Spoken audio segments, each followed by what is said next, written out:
Ready?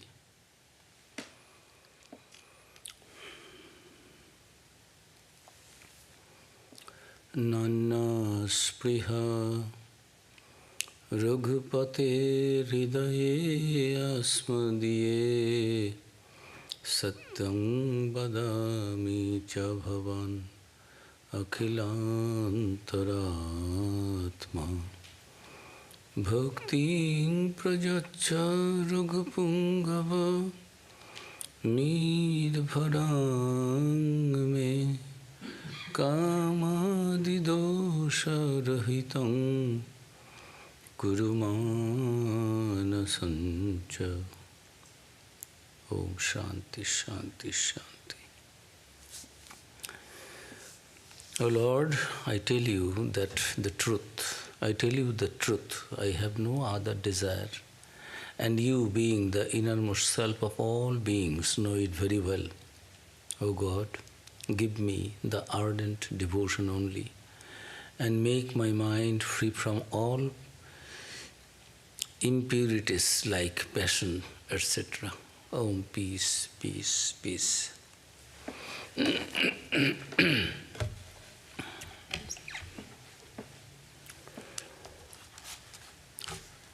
Very good evening to all. I am very glad to be present with Swami Vivekananda's the Bhakti Yoga.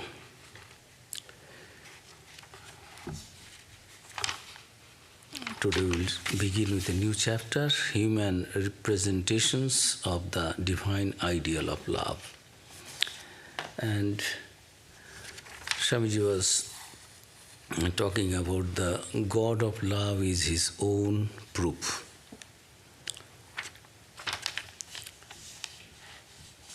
And during our last discourse, we are talking about the Parabhakti. Such is indeed the power of Parabhakti or supreme love. And the perfected Bhakta no more goes to see God in temples and churches. He knows no place where he will not find him. He finds him in the temple as well as out of the temple. He finds him in the saint's saintliness as well as in the wicked man's wickedness, because he has him already seated in glory in his own heart as the one almighty inextinguishable light of love, which is ever shining and eternally present. Our Holy Mother said, I am the mother of the virtuous as I am the mother of the wicked. So, if we can see God seated in our heart, and that God is nothing else but love, L-O-V, then with that light of love, we will not see anything wrong, anything bad in others.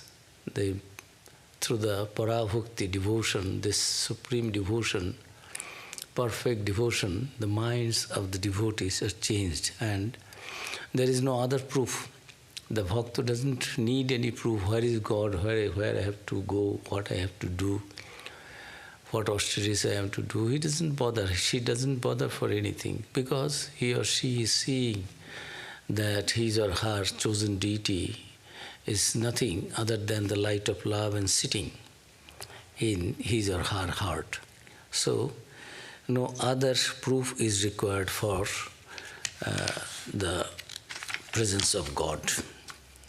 The God of love is his own proof. Now Swamiji is speaking about that this divine love, it cannot be expressed with any words whatsoever. It is impossible to express the nature of this supreme and absolute ideal of love in human language. Even the highest flight of human imagination is incapable of comprehending it. In all its infinite perfection and beauty,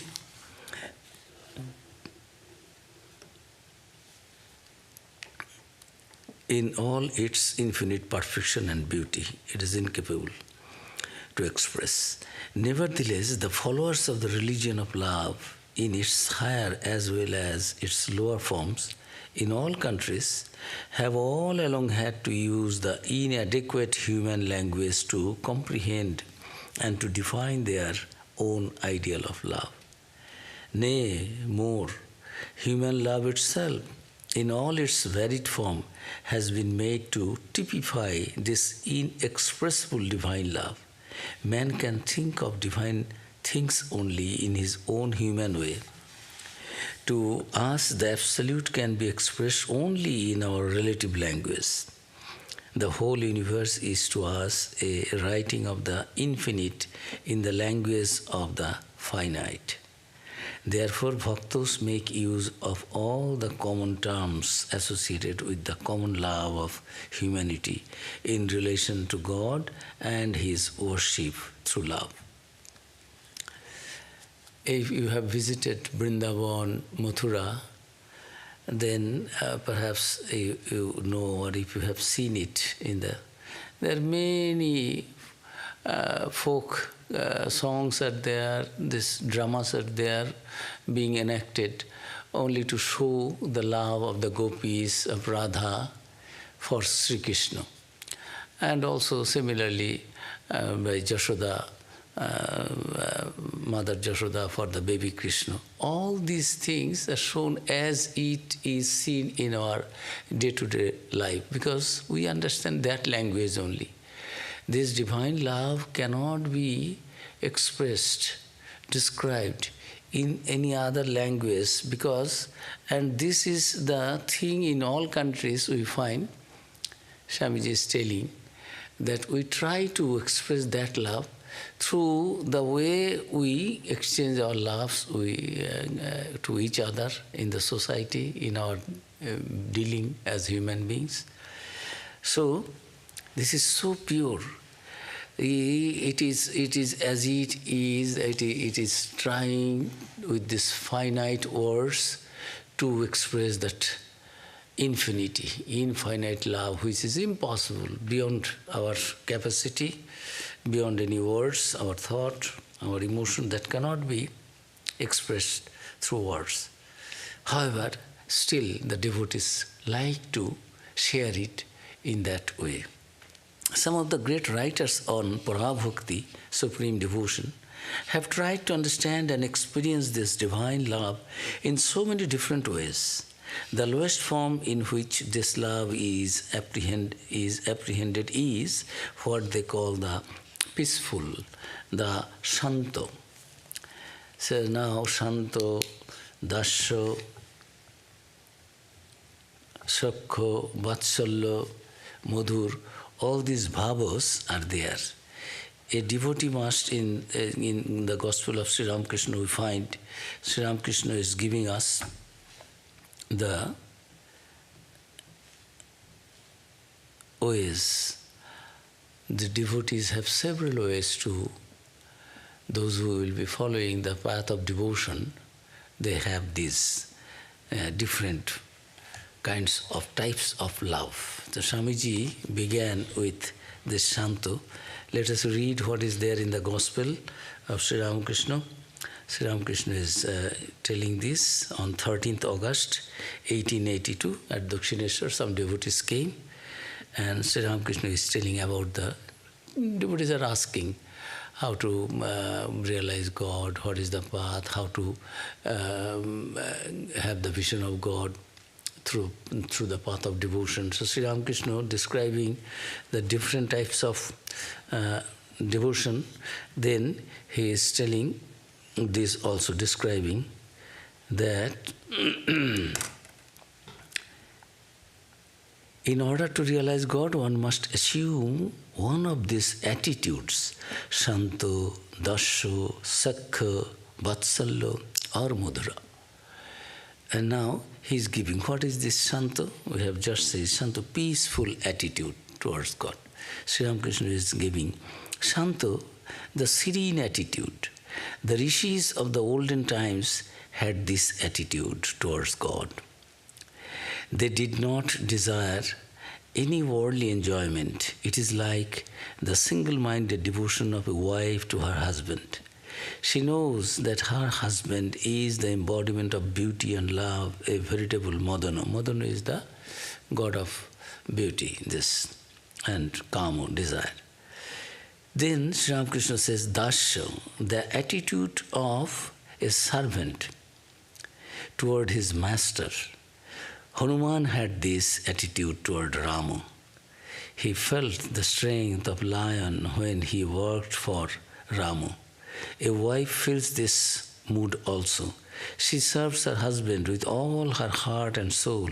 A mother also has a little of this attitude, as Yashoda, this mother of Krishna, had this foster mother who took care of Sri Krishna in his childhood days, as Yashoda had toward Krishna. Then Sakha, the attitude of friendship. Friends say to one another, "Come here and sit near me." Sri Dama and other friends sometimes fed Krishna with fruit, part of which they had already eaten, and sometimes climbed on his shoulders. They forget that my friend is God. So the worship of loving God with different attitude, as son, as daughter, as friend, and a serene mood and servant mood. Now friendship also is another attitude. Then comes Vatsalya. Vatsalya, the attitude of a mother toward her child. This was Yashoda's attitude toward Krishna. The wife too has a little of this. She feeds her husband with her very life blood, as it were. The mother feels happy only when the child has eaten to his heart's content. Yashoda would roam about with butter in her hand in order to feed Krishna. And baby Krishna will be playing tricks with mother, and he would be running away, and mother is always with the butter and other very tasty, delicious items, food items, would go, Krishna, come, please eat. So that is another attitude. This is called Vatsalya.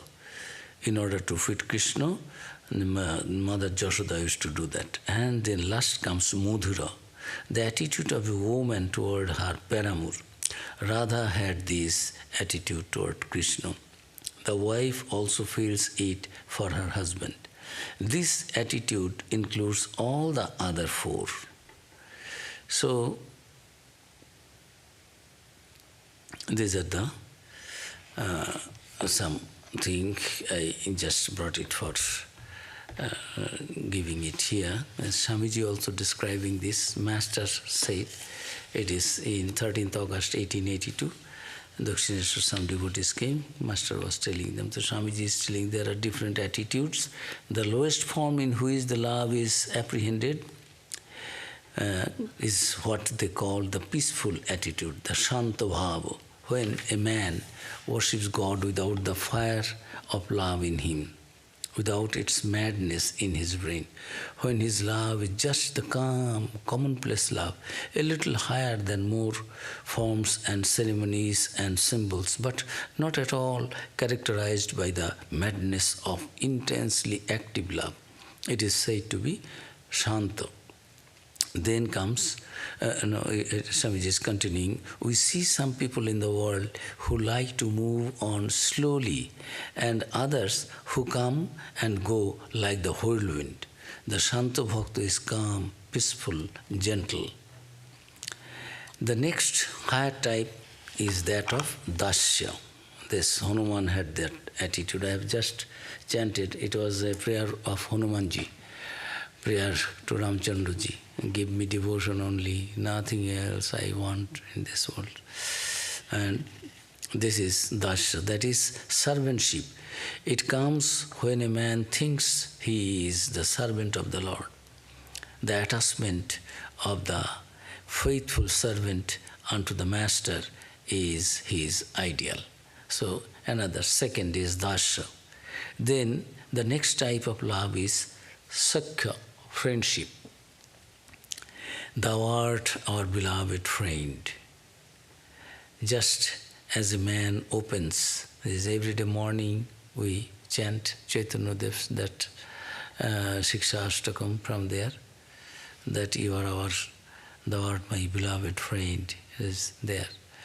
So in the Bhagavad also is there this feeling that God is our friend, playing with God, taking all liberty in the company of the friend, being forgetful of the divinity of the friend, that my friend is God, but they forget. In this attitude, thou art our beloved friend, just as a man opens his heart to his friend and knows that the friend will never chide him for his faults, but will always try to help him, just as there is the idea of equality between him and his friend.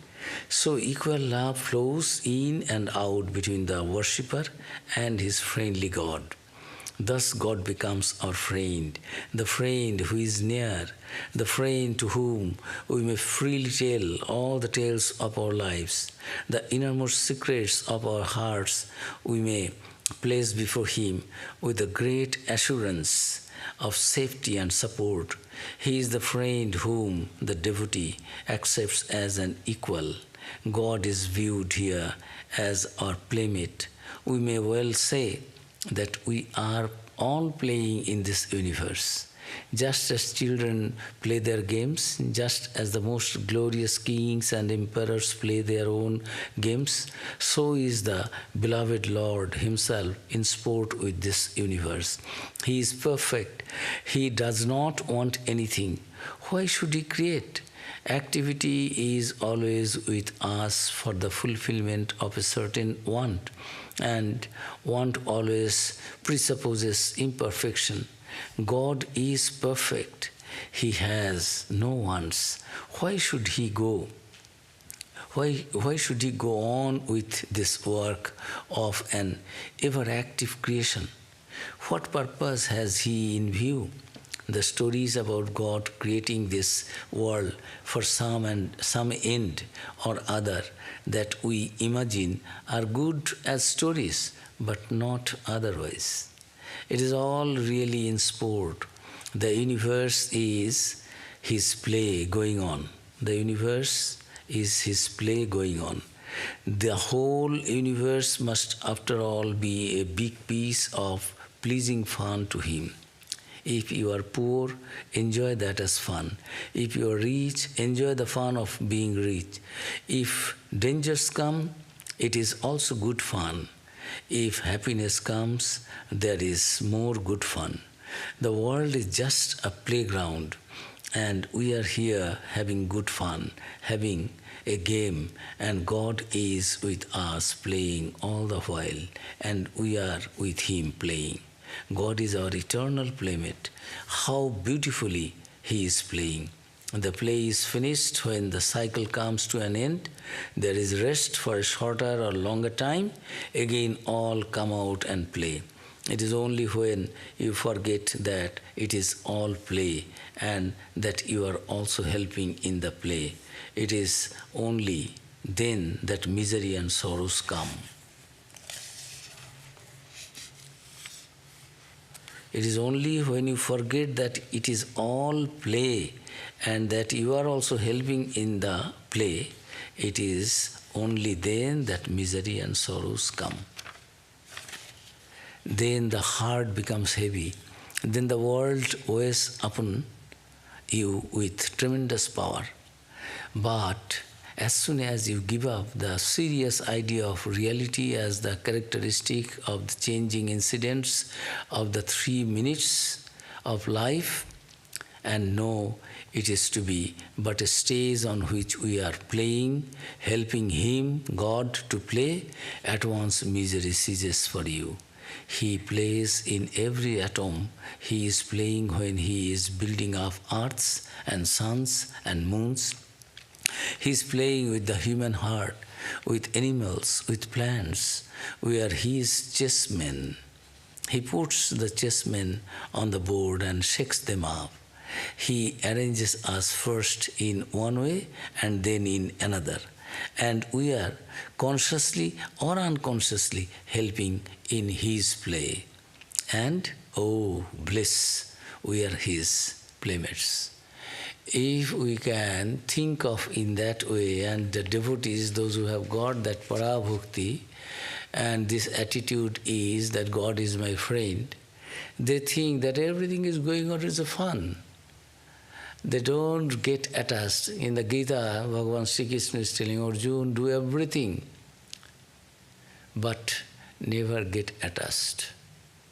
Whatever I am asking, you killing, you kill, you will kill the bodies. Today or tomorrow, if you kill or not kill, you cannot kill anybody. Atman cannot be killed, and nobody can kill you. This body, it has been born, anything is born, will die away. It will be finished, die off. So there is no problem with that. And don't get attached that I am doing, I am killing, I am being killed. No attachment, do everything. Tasmat sarveshu kaleshu mam anusmara yuddhacha Arjun. That is why I am telling you, you always remember me. Sarveshu kaleshu. You always remember me and fight. Life is a battlefield. You have to fight it. You cannot sleep it away.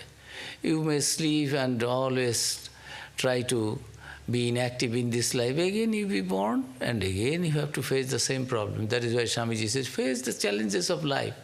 The more you will try to flee away, the more it will chase you. So why do you become? You are a hero. You have the power to face it. Swamiji learned it. Swamiji said, Swamiji, when he was in Kashi, Benares, there was a Durga Mandir. One day he went there, he didn't have that. In Bengal, there was no, this horde of, this group of monkeys disturbing, jumping, coming. So Bengal people are not acquainted with that kind of things, that they are coming, the Hanumans, monkeys, big, eating, breaking this, that, and going. So Swamiji became a little frightened when a big Hanuman was chasing a big monkey. So Swamiji was running. Perhaps if I run away, it will go another way. But it was also chasing, and Swamiji was a little bit afraid. Just before coming to, he has just started for seeing all around India. So he did not have any experience of this kind of, So he was running. Another sadhu from a distance, a senior one, is telling, Janwar ko samna karo, daro mat. Don't be afraid. Face the brute. In many lectures, Swamiji said, face the brute. You don't think, I was running, and the more it will find that you are weak in the society also. Those who know that you are weak, you will give in. Then immediately they will demand more and more, will try to press you more and more. That the moment you keep your spine straight and face, yes, come, what is wrong with you? Then they will also stop. But if you run away, this enemies, foes, suffering in this world, all kinds of things, which is causing inconveniences, also will follow you, will disturb you. That is the... So, Swamiji is giving that wonderful description of this Dasya Bhava. That if you think it is a play going on, not attached, you will be enjoying the fun. In the games, every day, so many times we become defeated, sometimes we become winner. Oh, all right, sometimes there is betting also. I will give you this, you will give me this. Something goes on in the place. But at the end of the day, when we study, come back home, we know that everything was all this play.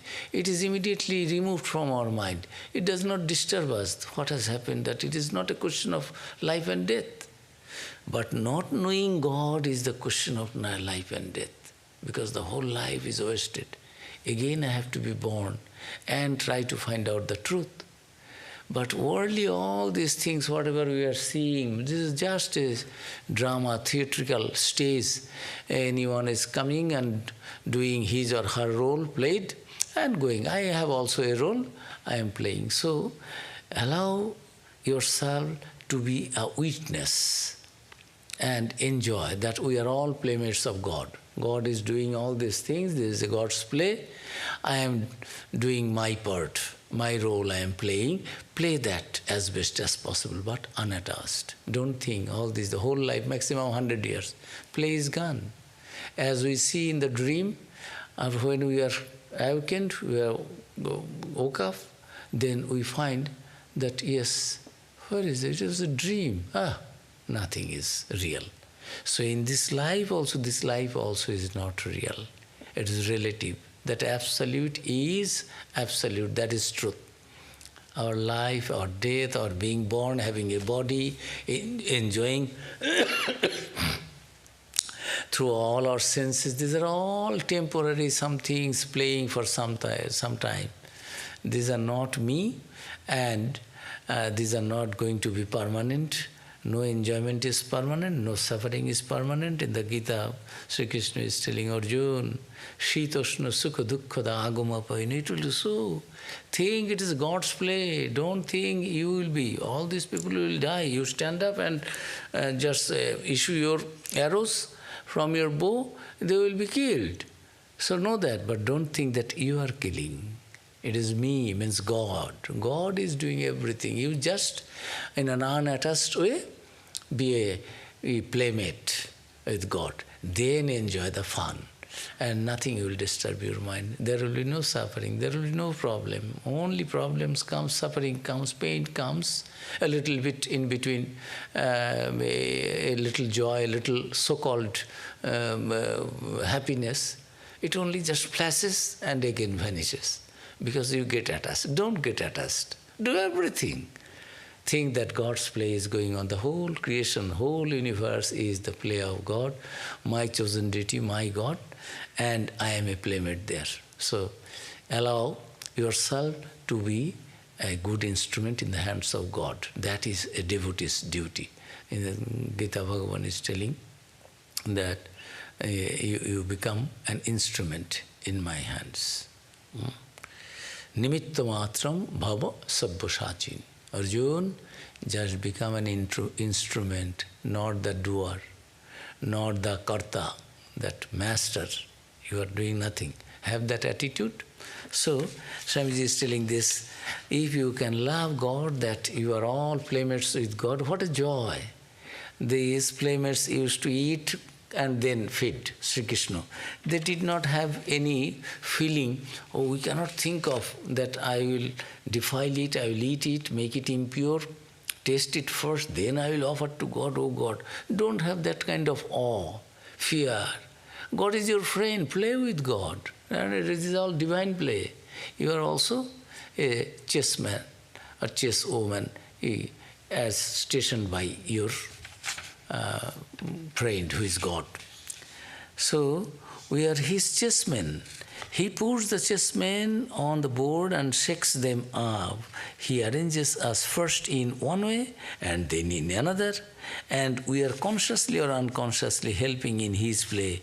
And oh bliss, what a joy that we all are his playmates. What a divine thinking in it, and a kind of satisfaction and joy. That yes, my friend is God, and it is all my friend's play, and I am also chosen to act my part, to play my role. So do that as best as possible. But God is our eternal playmate. God is with us, playing all the while. So many words, sentences are there, very important to understand that if we can think it in that way, the moment we forget, it is only when you forget that this all are play of God, then misery comes, sorrows come, and you suffer. Because you are attaching, you are creating yourself. You have nothing created, not even yourself. Everything is being created by your friend God, so be a playmate. So this is wonderful, this Dasya Bhava and Shakya Bhava. Shakya Bhava, this is friendship attitude. Then comes, Swamiji is going on, the next is what is known as Vatsalya, this affectionate attitude. Love and affection as the mothers and fathers have for their children. So Vatsalya, loving God not as our father but as our child. This may look peculiar because in Christianity there is God we love, God as Father. And there is also one way word. But when God is my child, you feel that it is my responsibility to take care. If God is Father, oh, my Father in heaven, you are everything, so you give me this, you give me this. And this is as if I do not have any duty, only to ask for something, always asking for something, be it devotion, be it other things. But when you take the role of mother or father of God, then you feel, oh, it is my duty to take care of the baby Krishna, baby Jesus. Mother Mary, if she always thinks, oh, Krishna is God, I am not the mother, oh, Jesus is God, I am not the mother, it is just he is God, she cannot serve, she cannot take care of the baby. But if she thinks that I am the mother and this baby, I am the mother of the baby, it is my responsibility, they forget to ask for anything from them. So the next comes is Vatsalya, loving God not as father but as your child. This may look peculiar, but it is a discipline to enable us to detach all ideas of power from the concept of God. Oh, God is so powerful. We always love God with awe and fear. No, that is not real love. Perfect love, para-bhakti, means there is no place of fear, there is no place of selfishness, there is no place of anything. Giving, barter, in the last chapters we have read, Swamiji said all these things. There is no barter, there is no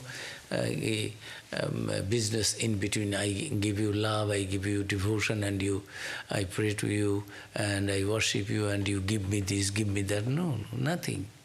Only love. I cannot but love you, because I do not have any other than you, permanent place, refuge, whom I can love without any change. All the worldly love, you may love, but today who is loving you, think he or she is loving you most, tomorrow you find, oh God, mood is changed.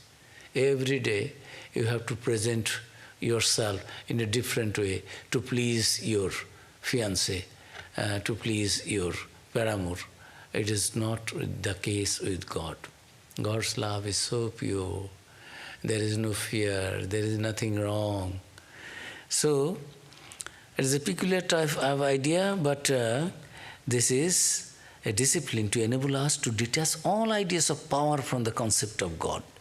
The idea of power brings with it awe.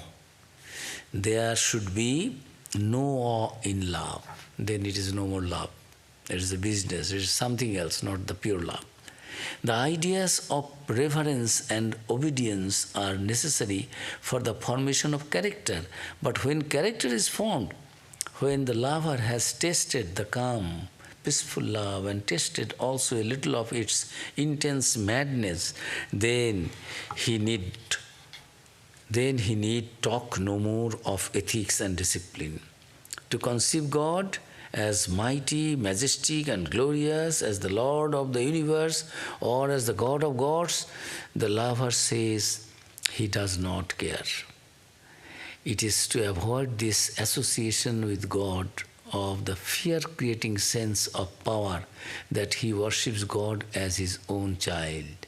The mother and the father are not moved by awe in relation to the child. They cannot have any reverence for the child. They cannot think of asking any favor from the child. The child's position is always that of the receiver, and out of love for the child, the parents will give up their bodies 100 times over. 1,000 lives they will sacrifice for that one child of theirs, and therefore God is loved as a child. This idea of loving God as a child comes into existence and grows naturally among those religious sects which believe in the incarnation of God. For the Mohammedans, Muslims, it is impossible to have this idea of God as a child. They will shrink from it with a kind of horror. But the Christian and the Hindu can realize it easily because they have the baby Jesus and the baby Krishna. The women in India often look upon themselves as Krishna's mother. In India, baby Krishnas are decorated in so many ways. Mothers are there, always morning after getting up, ablution, doing their whatever spiritual practice, they will see it with the different photographs, and particularly the baby Krishna, they will decorate with so many things, then offering this, that, preparing garland, putting on the garland, all these things, thinking that God is my baby.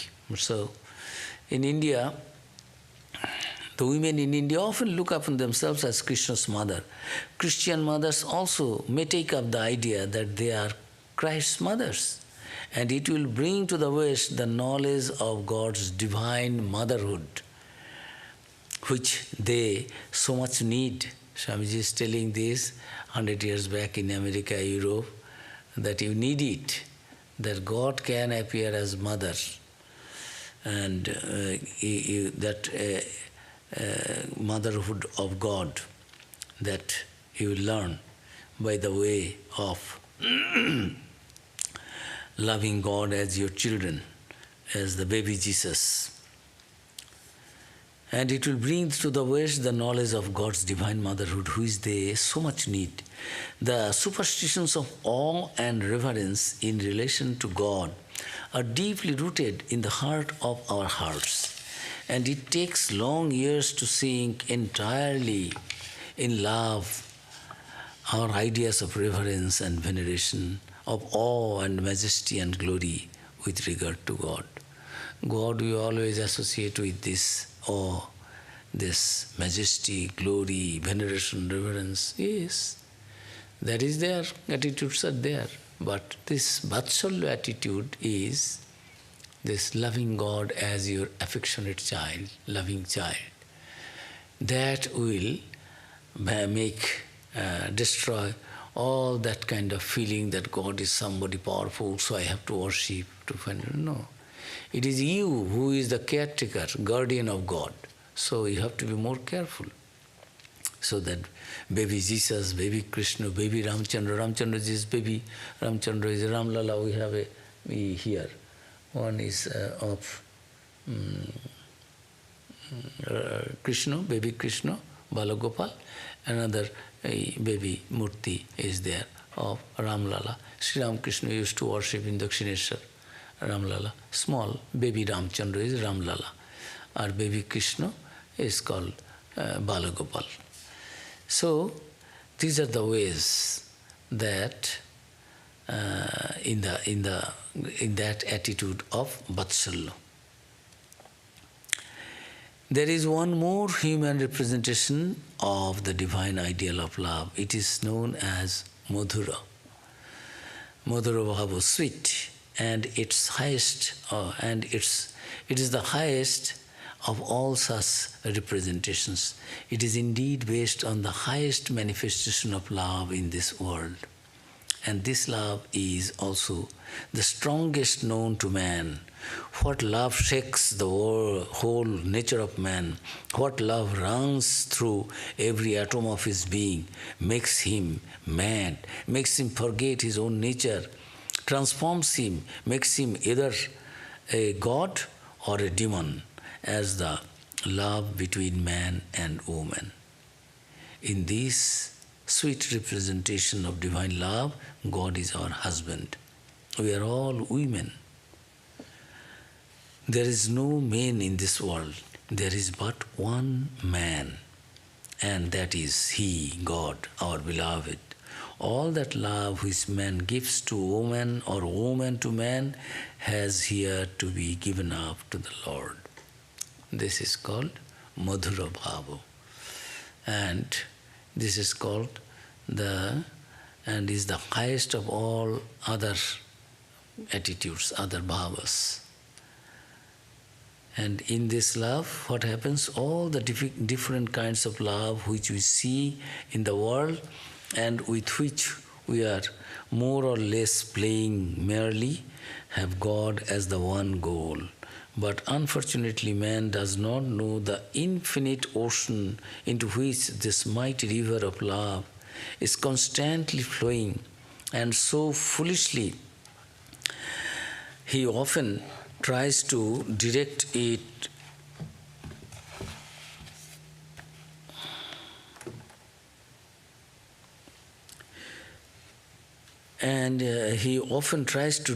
to little dolls of human beings. The tremendous love for the child that is in human nature is not for the little doll of a child. If you bestow it blindly and exclusively on the child, you will suffer in consequence. But through such suffering will come the awakening by which you are sure to find out that the love which is in you, if it is given to any human being, will sooner or later bring pain and sorrow as the result. Our love must therefore be given to the highest one who never dies and never changes, to him in the ocean of whose love there is neither ebb nor flow. Love must get to its right destination. It must go on to him, God, who is really the infinite ocean of love. All rivers flow into the ocean. Even the drop of water coming down from the mountainside cannot stop its course after reaching a brook or a river, however big it may be. At last, even that drop somehow does find its way to the ocean. God is the one goal of all our passions and emotions. If you want to be angry with Him, with God. Chide your beloved God, chide your friend. Whom else can you safely chide? Mortal man will not patiently put up with your anger. There will be a reaction. If you are angry with me, I am sure quickly to react, because I cannot patiently put up with your anger. Say unto the beloved, why do you not come to me?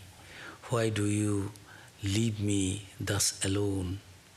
Where is there any enjoyment but in Him? What enjoyment can there be in little clods of earth? It is the crystallized essence of infinite enjoyment that we have to seek, and that is in God. Let all our passions and emotions go up unto Him. They are meant for Him. For if they miss their mark and go lower, they become vile. And when they go straight to the mark, to the Lord, even the lowest of them becomes transfigured. All the energies of the human body and mind, however they may express themselves, have the Lord as their one goal, as their ekayana, making one attitude. All loves and all passions of the human heart must go to God. He is the beloved. Whom else can this heart love? Whom else can this heart love? He is the most beautiful, the most sublime. He is beauty itself, sublimity itself. Who in this universe is more beautiful than He? Who in this universe is more fit to become the husband than He? Who in this universe is fitter to be loved than He? So let Him be the husband. Let Him be the beloved. So this wonderful language Swamiji has used to express the kind of madhura bhava, the emotions, our passions and positions, everything people they shed their tears. Yesterday we have been reading from the Gospel that people love the worldly things, worldly positions, and they pursue their own passions. They give their energy, give their time, all, everything. And how many people, they shed tears for their positions and passions to have it. But how many people are shedding tears for God? And anything worldly, whatever you do, you cannot satisfy anybody, anyone in this world, anything worldly. You cannot make them satisfied, and you also will not be satisfied, because everything is ever changing. Your beloved, your this and that. You are thinking, oh, he or she loves me so much, whole life. Today is one mood, tomorrow another mood, as I just told.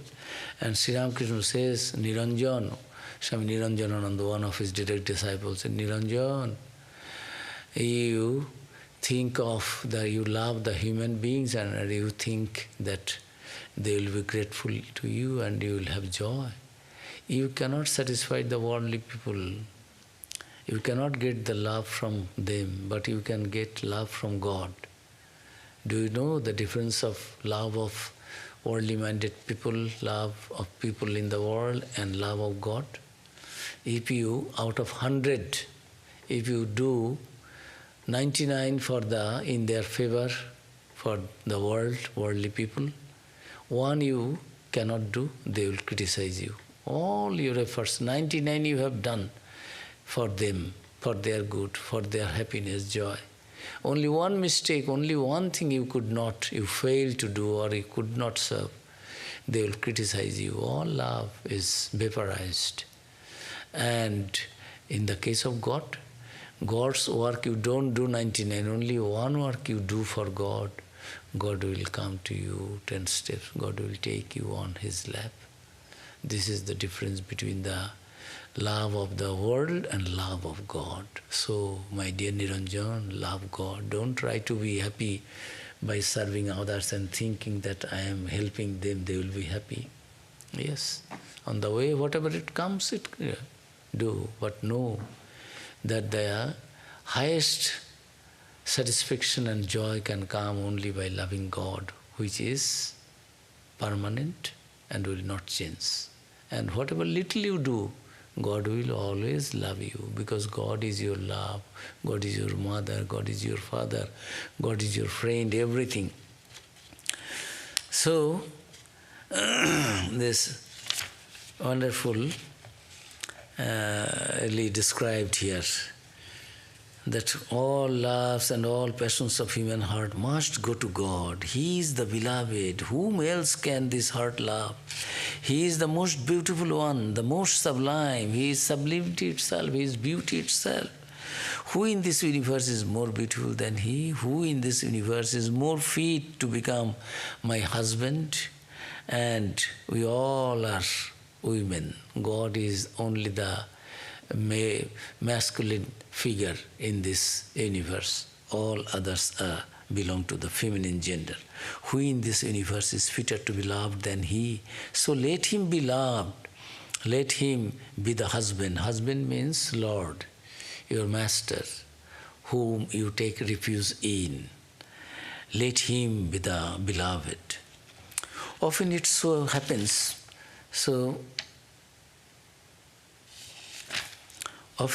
it so happens that divine lovers who sing of this divine love accept the language of human love in all its aspects as adequate to describe it.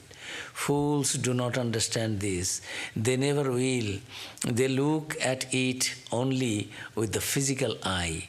They do not understand the math throes of this spiritual love. Throes means very severe pain. They do not understand the mad throes of this spiritual love. When Sri Ramakrishna used to, "Oh Mother, where are you? Ha Krishna, where is Krishna, where is Sri Ramakrishna, where is Mother?" So Sri Ramakrishna was shedding tears and always expressing his mental agony. Ordinary people coming to the temple, Dakshina was thinking, this boy has got headache, this boy has got stomachache, this boy has come away from his mother is not coming, so he is crying for his mother. These worldly minded people will never understand the divine love. So, fools do not understand this divine love. They never will. They look at it only with the physical eye. They do not understand the mind, the mad throes of the spiritual love. How can they, for one kiss of thy lips, O beloved, one who has been kissed by thee, has his thirst for thee increasing forever. All his sorrows vanish and he forgets all things except thee alone. This is a quotation Swamiji quoted from Srimad Bhagavatam. Surata vardhanam shoka nasanam smarita benuna sustu chumbitam itara raga vismaranam nirang vitara vira naste adharamritam. One who has been kissed by you, for one kiss of thy lips, O beloved, one who has been kissed by thee, has his thirst for thee increasing forever. All his sorrows vanish and he forgets all things except thee alone. If we get God's love, God's grace, we think that God is with me, God is my beloved, God is always with me, then nothing in this world will be able to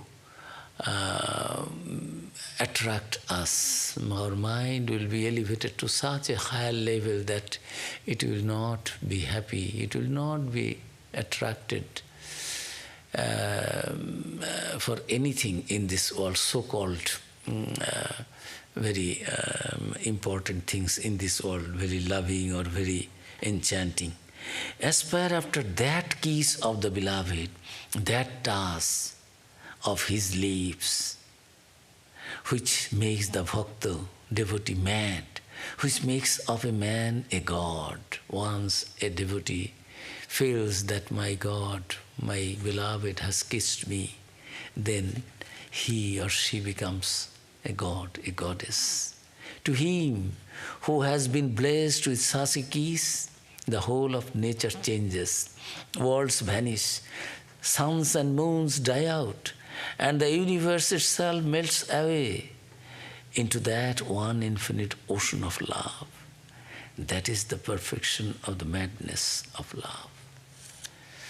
So this Madhura Bhava, the lust and the highest of all moods towards God. If we love God, so many ways are there to love God, to offer our devotion to God. This Shanta, Dasya, Sakha, Vatsalya, Madhura. Madhura is the highest one, the confluence of all.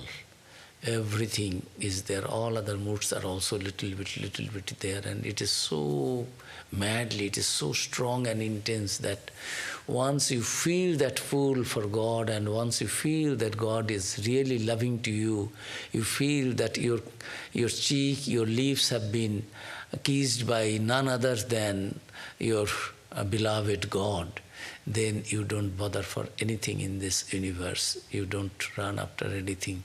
All your desires and other things are vanished and satisfied, and you forget everything, only you cannot forget except that God. You cannot forget that God. All other things, you become mad, which makes of a man a god, and you become God, a goddess. Nothing wrong, nothing bad, nothing immoral, nothing unscrupulous, unethical. Nothing evil, no evil can be done or thought of by such a devotee who has already felt the bliss of the kiss of God. Kiss of God means here this love of God. So, thinking of God as your husband and feeling that God is with you, and you are also feeling the presence of Him everywhere. So, we will continue. Another class is required, another discourse, and I think we shall be able to complete the book. And we will take up a new one. If possible, I will take up Narada Bhakti Sutra. Naradji's aphorisms of the divine love, of wonderful book. If you read side by side, the Bhakti Yoga of Gita and then Bhakti Yoga of Swami Vivekananda, then this aphorisms, Narada's aphorisms, your mind, there will be a what I should say, flow of the same feeling. So, if time permits, and I will try to after finishing this. So, we stop here. We will continue. I should not be late today. Any questions? Any question from here?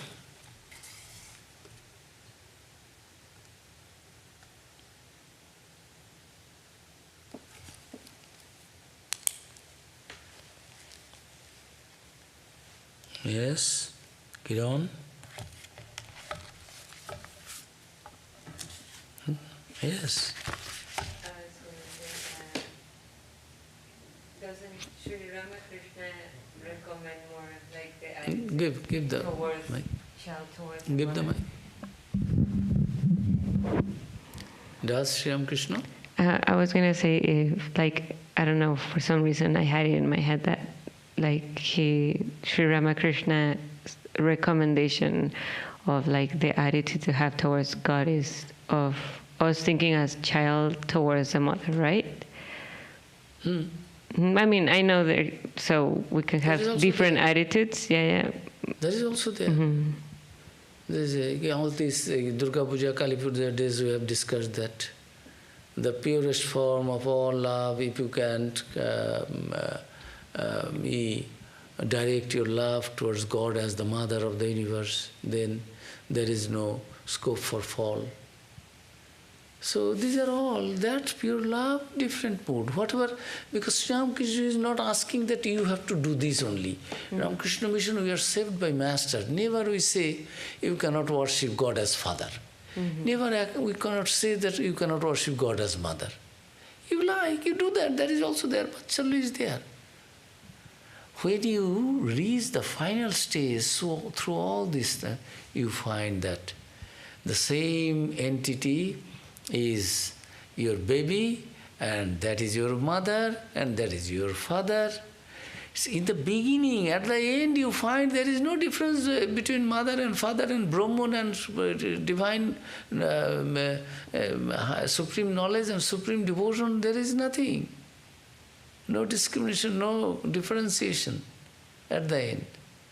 But choose your path according to your mental ability, and this is also one path, this is also one path, this is also one path, this is also a mood.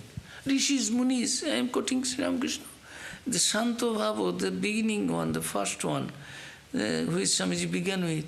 But in order to realize God, one must assume one of these attitudes. In order to realize God, one must assume one of these attitudes. Why you are trying to fight, this is the best one, this is the best one? Don't go for the best. Go for what suits you. Every item is best for the persons who are concerned, because he is telling. But in order to realize God, one must assume one of these attitudes. There are several attitudes, several paths. Bhakti is also path. You give up bhakti, you go for jnana, you go for karma, you go for something else, no problem. But go, and don't let it go until and unless you reach the goal. That is the... So, this he began with the Shanta, the serene attitude. The Rishis, Munis were small aspirants, you think. You see, Rishis means the seers of the truth. The Rishis of olden times had this attitude, Shanta Bhava, toward God. They did not desire any worldly enjoyment. It is like the single-minded devotion of a wife to her husband. She knows that her husband is the embodiment of beauty and love, a veritable mother. They don't want anything. And this only one yoga also, you cannot actually practice one yoga. This life is a combination of confluence of blending of all the yogas more or less. The person who works too much, it doesn't mean that he or she doesn't meditate or worship or ever think that this world is a Maya. Yeah? Is it all these things one day will vanish, so there is no reality. This is Jnana Yoga. So we all have a little devotion, a little Jnana, a little Bhakti, a little Karma, everything is there. You follow what suits you. That will be easiest. And after reaching the goal, you will find, oh God, through Sri Ramakrishna's teachings we understand, everything will take you to that highest. Don't fight and wait for beginning with. Which one is best I will take up? Oh God, who asked you? Everything is best because your goal is to reach that destination. You can reach the destination by train, by bus, by plane, according to your capacity. You afford to anything. But don't sit here and ask always question, which path I will go? Hold a gun. I will go by plane, or I will go by car, I will take a bus, or I will take a train. And not starting. Sri Ramakrishna is taking whatever you like, all are good. Everything is taking you to the God. But you see plane, 1 hour you can go. Train, oh so beautiful, Pacific, you will go to San Francisco from here, say, suppose. And you see Pacific Ocean. By flight you go, you don't enjoy that. Your mind wants to enjoy a little bit mountain range also I will see, a little bit Pacific Ocean also I will see. What a joy. I like to enjoy for hours. You can enjoy. But there will be people, no, I don't have enough, I have seen that. Now, but take up. So, all paths are, all moods are okay. Sri Ramakrishna said, any one of these you have to take up if you are a follower of path of devotion. So nothing is wrong. Sri Ramakrishna said, Kali Yuga, Bhakti Yoga. Bhakti Yoga, he doesn't say particularly this. He said Bhakti is good for you. Any attitude you take, but have devotion for God. Don't say I am Brahman. 24 hours your mind is in your senses and you get joy and satisfaction in sense gratification, eating without enjoyment. You cannot do anything and telling I am Brahman. That becomes hypocrisy. Don't do that. Know that everything is unreal. But still, so long you have that feeling of the body, need, requirement, so pray to God. God is there to help you. And when supreme devotion will come, supreme bhakti, para bhakti, you will get, it is equal to supreme knowledge also. In the one chapter, Swamiji has said that. Thank you. Michael, we close here. So, okay. Om Shanti Shanti Shanti Hari Om Tat Sat Shri Ramakrishna Arpanamastu.